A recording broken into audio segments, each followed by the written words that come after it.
మహారాష్ట్రలో ఛత్రపతి సంభాజీ ఔరంగాబాద్ జిల్లాలోని ఖల్దాబాద్‌లో ఉన్న మొఘల్ పాలకుడు ఔరంగజేబు సమాధిని కూల్చివేయాలని కోరుతూ బాంబే హైకోర్టులో పిల్ దాఖలైంది. ఔరంగజేబు సమాధిని జాతీయ స్మారక చిహ్నాల జాబితా నుంచి తొలగించాలని భారత పురావస్తు సర్వే ఏఎస్ఐని ఆదేశించాలని కార్యకర్త కేతన్ తిరోత్కర్ తన పిటిషన్‌లో కోర్టును కోరారు. ఔరంగజేబు సమాధి ఏఎస్ఐ చట్టం 1958లోని సెక్షన్ 3కి అనుగుణంగా లేదని వాదిస్తోంది. ఈ సెక్షన్ కొన్ని పురాతన స్మారక చిహ్నాలని, పురావస్తు ప్రదేశాలకు సంబంధించిన వాటిని జాతీయ ప్రాముఖ్యత కలిగినవిగా పేర్కొంటుంది ఈ సెక్షన్.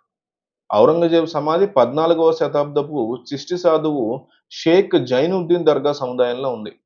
దీని సమీపంలోనే ఔరంగజేబు కొడుకుల్లో ఒకరి సమాధితో పాటు హైదరాబాద్ మొదటి నిజాం అసఫ్ వన్ను, అతని కుమారుడు నాసిర్ జంగ్ సమాధులు కూడా ఉన్నాయి.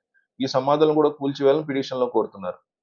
జాతీయ ప్రాముఖ్యత అంటే ఒక నిర్దిష్ట ప్రాంతం లేదా సమూహం కంటే దేశానికి విలువైనదిగా ఉండాలని పేర్కొంటుందని, దాని ప్రాముఖ్యత మొత్తం దేశం మీద ప్రభావం చూపిస్తుందని నిర్వచిస్తుందని, దీని ప్రభావాన్ని భవిష్యత్ తరాలు సానుకూల రీతిలో అర్థం చేసుకోవాలని వాదిస్తుందని పిటిషన్‌లో పేర్కొన్నారు.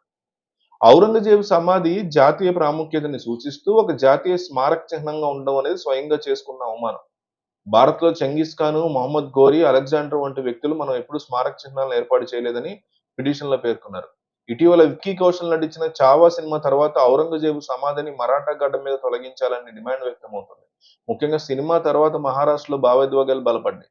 ఛత్రపతి సంభాజీ మహారాజ్‌ని ఔరంగజేబు హింసించి చంపడం మీద కొందరు ఎమోషనల్ అవుతున్నారు. దీంతో ఔరంగజేబు సమాధిని తొలగించాలని కోరుతున్నారు.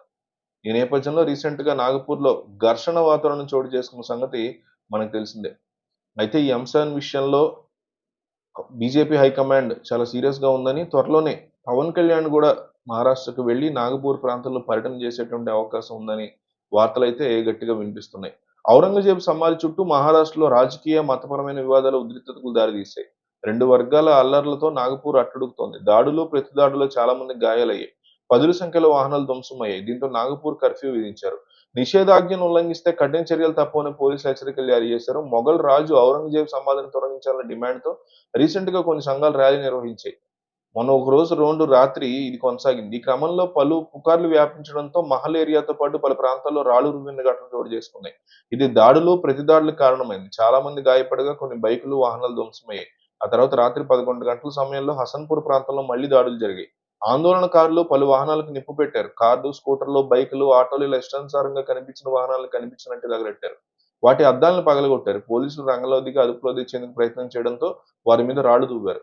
దీంతో జరిగిన ఘర్షణలో 20 మంది గాయపడ్డారు. డిప్యూటీ పోలీస్ కమిషనర్ నికేతన్ కదం తీవ్రంగా గాయపడ్డారు.